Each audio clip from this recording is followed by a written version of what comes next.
In case you were wondering, a few videos back I was chasing this pipe to show you where it goes, and then wham! And then what? It's a garden hose. Hold on a second.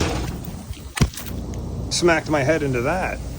Well, it continues to go around the corner here, and it feeds this little zone right here, which is watering these bushes. It works, but it's another one of those just because you can doesn't mean you should. And we will be proposing to put in a new 3/4 inch line to attach to that 3/4 inch line so that it's not a garden hose. There's more to be done here as well, like in the backyard where we have mixed precipitation rates everywhere. What we're going to be doing is moving some of these heads around and installing rotors for this large area in the back.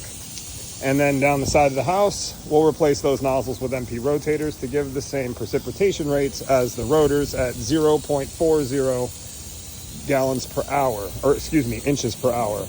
We're going to go ahead and put this quote together now and let the customer know what we can do for them. In addition to the quote that they're looking for, which would be the cheaper of the two options, this customer is also having all of these pavers removed and installing a more professional looking paver that's going to squeeze up tight next to that pool deck, which means that the pipes that are currently traveling underneath these pavers now will go underneath those permanent pavers and would be a problem if it breaks. I'm also going to propose to the customer that we reroute that pipe outside of that hardscape so that that never happens. And then if the customer wants to do that, that's the way we'll go. I like giving people options because at the end of the day, it's not my house, it's their house. It's not my budget, it's their budget. And I want to make sure that they're happy with the end result. So if the end result is all of these sprinkler heads are in exactly the location she wants them, but doesn't want to move the pipe, that's fine. We can do that. But my proposal will include both options because moving the pipe is the better option. All right.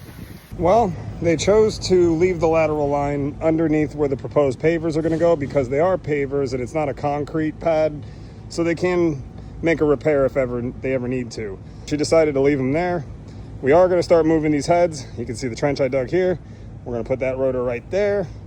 Then we've got another rotor where that green flag is. We're going to put it where this white flag is. And then we're going to take that spray head and turn it into a rotor and place it right there on the outside of this black line, which is about how far off the pool deck the new pavers are going to go. All right, with that head moved over there, we have opened up this trench over here to move that rotor right there to this location right here.